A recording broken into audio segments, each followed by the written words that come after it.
ፊልሙ ሲጀምር የኒውዮርክ የሬዲዮ ጣቢያ ፕሮዲውሰር የሆነው ጄድ ከአለቃው ጋር ስራውን እየሰራ እናገኘዋለን። አለቃው ዌድም እንደሱ ታዋቂ ነው። በጄድ ጠረጴዛ ላይ የሚወዳት ሚስቱ ፎቶዎች አሉ። ዛሬ ደግሞ እንዳጋጣሚ ሆኖ ልደቷ ነው። አለቃውንም ስለ ስራው አንዳንድ ነገሮችን ይጠይቀዋል። አለቃው ግን በጣም ደክሞኛል፣ እቤት ገብቼ ልረፍ ብሎ ይሄዳል። ጄድም ስራውን ሲጨርስ ኬክ ይዞ ኬኩ ላይ ሻማ አብርቶ ወደ ቤት ይገባል። ነገር ግን ከመኝታ ቤት ያልተጠበቀ ድምፅ ይሰማል። የሚያስደነግጠውም ነገር ሚስቱን ከአለቃው ጋር ነበር ያገኛት። አለቃው ዌድን በማግኘቱ የተገረመው ጄድ ይሄ ነገር ምን ያህል ጊዜ እንደሆነ ይጠይቃል። ሚስቱ ኩዊን ግን ለመዋሸት ትሞክርና ይሄ የመጀመሪያችን ነው ትለዋለች። ዌድ ግን ይሄ ነገር ዓመት ሊሆነው እንደሆነ ይነግረዋል። በክህደቱ ልቡ የተሰበረው ጄድ ኬኩን ይዞ ወጥቶ ሳሎን ይቀመጣል። ሚስቱም ከመኝታ ቤት እየሮጠች ትመጣና ይቅርታ ጠይቀዋለች። እሱ ግን ምንም ሳይናገር ሻማውን ያጠፋዋል። እሱም ከቤት ይወጣና ሌላ ቦታ ያርፋል። ሚስቱ ኩዊን ግን ደጋግማ ትደውልለታለች። እሱ ግን ስልኩን ዝም ብሎ ያየዋል። በዚህ መሃል ግን እህቱ ዊንዲ ትደውልለትና አስደንጋጭ ዜና ትነግረዋለች። አባታቸው እንዳረፈ ትነግረዋለች። ቀብሩ ላይም ጄድ የትዳር ሁኔታውን በሚስጥር ለመያዝ ይሞክራል። ምንም እንኳን ሰው ደጋግሞ ስለ ሚስቱ ቢጠይቀውም እሱ ግን ምንም ሳይናገር አሟት ነው ጂም ውስጥ ወድቃ ነው ይላቸዋል። ብቸኛ እውነቱን የምታውቀው እህቱ ዌንዲ ግን ስለ ውሸቱ ታላግጥበት ጀመር። እናታቸውም ልጆቿን አባታቸው እምነት አልባ ስለሆነ እነሱም ተቀምጠው ለሱ የተለየ ጸሎት እንዲያደርጉለት ታዛቸዋለች። በአባታቸው አብሮ አደግ እገዛም ወንበር ላይ አንድ ላይ ቁጭ ብለው ለ7 ቀን እንዲጸልዩ ታዛቸዋለች። ቤተሰብ ውስጥ ባለ በተለያየ ችግር ምክንያት ሁሉም ምንም ሳይነጋገሩ ዝም ብለው ነበር አንድ ላይ የተቀመጡት። የመጨረሻው ልጅ ፊሊፕ ምንም እንኳን ትልቅ ሰው ቢመስልም እድሜው ግን በጣም ትንሽ ነው። እሱም ከደቂቃዎች በኋላ በእድሜ ብዙ የምትበልጠው ፍቅረኛው ቆይታ አርፍዳ ወደ ቀብር ቦታው ትመጣለች። የፊሊፕ ፍቅረኛም እድሜዋ ወደ ፊሊፕ ከመቅረብ ይልቅ ወደ እናቱ ነበር የሚቀርበው። አንድ ላይ በሚቆዩበት ጊዜ ውስጥም እቤት ውስጥ የተለያየ ድራማዎች መፈጠር ይጀምራሉ። ጄድ ምንም እንኳን እህቱ በውሸቱ ብታላግጥበትም እስካሁን ውሸቱ ላይ ጸንቶ ደጋግሞ መዋሸቱን ይቀጥላል። እነሱም ቁጭ ባሉበት ጊዜ እናታቸው ስለ አባታቸው የፍቅር ህይወት አንድ ላይ ሰብስባ ትነግራቸዋለች። በዚህ ጊዜ ወሬው ያልተመቸው ጄድ ምንም ሳይናገር ድምፁን አጥፍቶ ይወጣና የአባቱ ሱቅ ይሄዳል። እዛም ሲገባ የድሮ ፍቅረኛውን ፔኒን ያገኛታል። እሷም ስለ ሚስቱ ስትጠይቀው ይዋሻታል። ነገር ግን ትንሽ ቆይቶ እውነታውን ይነግራታል። ከአለቃው ጋርም እንደማገጠችበት ይነግራታል። በዚህ ጊዜ ፔኒ ግልጽ ሆኖ ስለነገራት በጣም ደስ ይላትና ታቅፈዋለች። ቤተሰብም በቤት ውስጥ በተሰበሰበበት ጊዜ ኩዊን ጄድ እና ዊንዲ ላይ ደጋግማ ስልክ ትደውላለች። በዚህ ጊዜ ጄድ ጠጥቶም ስለነበረ ኩዊን እንደማገጠችበት ይናገራል። ከእህቱ ጋርም እያወራ እያለ አንድ እንግዳ ትመጣና ኩዊን እንዴት ነች? ደህና ነች ወይ? ተሻላት? ትለዋለች።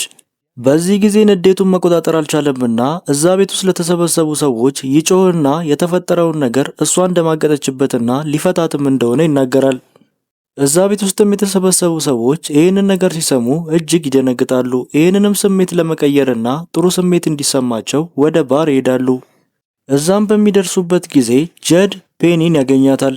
በዛም ጊዜ ሁሉም እየሳቁ ይጫወቱና በልጅነታቸው ያሳለፉትን ነገር ወደ ኋላ ተመልሰው ማውራት ይጀምራሉ።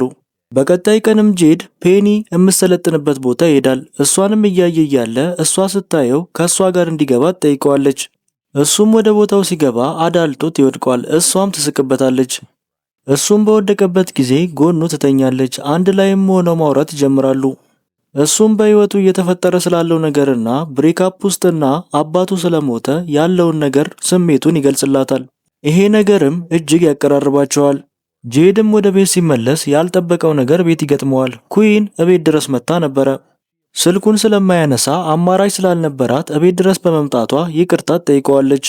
እያወሩም እያለ ኩዊን ያልሆነ ስሜት ይሰማትና ወደ ሽንት ቤት ሄዳ ወደ ላይ ይላታል። ጄድም ምን ሆና እንደሆነ ሲጠይቃት የእሱን ልጅ እንዳረገዘች ትነግረዋለች። እሱም የኔ ልጅ አይደለም ሲነግራት ያንተ እንደሆነ እርግጠኛ ነኝ ትለዋለች። ኩዊንም ጥፋተኝነቱን ወደ ጄድ ታዞራለች። ልጃቸውን ለመጨረሻ ጊዜ ካጡ በኋላ እንደተቀየረ ትነግረዋለች።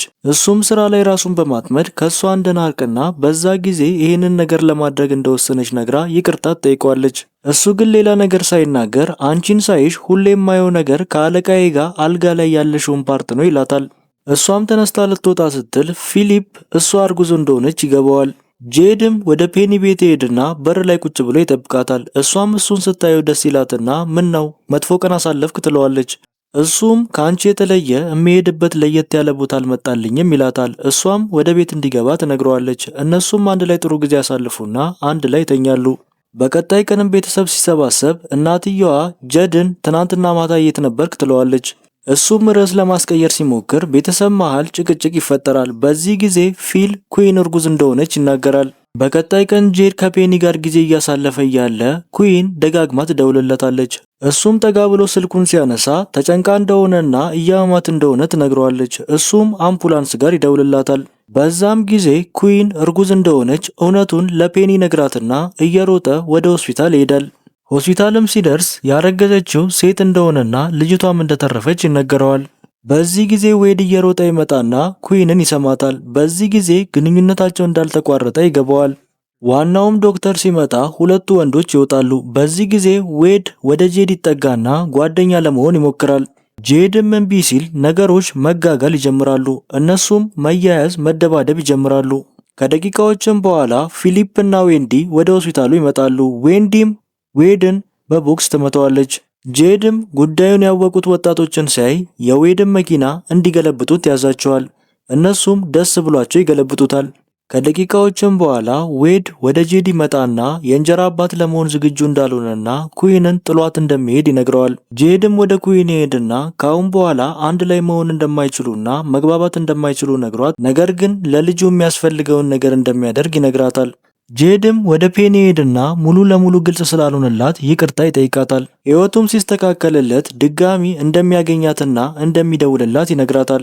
ፍቅር ውስጥም እንዳሉ የገባት ፔኒ ጠጋትልና ወደ እሱ ሄዳ ታቅፈዋለች። እሱም ከእሷ ጋር ይሆናል። ፊልሙን እንደወደዳችሁት ተስፋ አለኝ። ላይክ፣ ሰብስክራይብ በማድረግ ቤተሰብ ይሁኑ። ሀሳባችሁንም በኮመንት አሳውቁኝ። ቸር ቆዩ።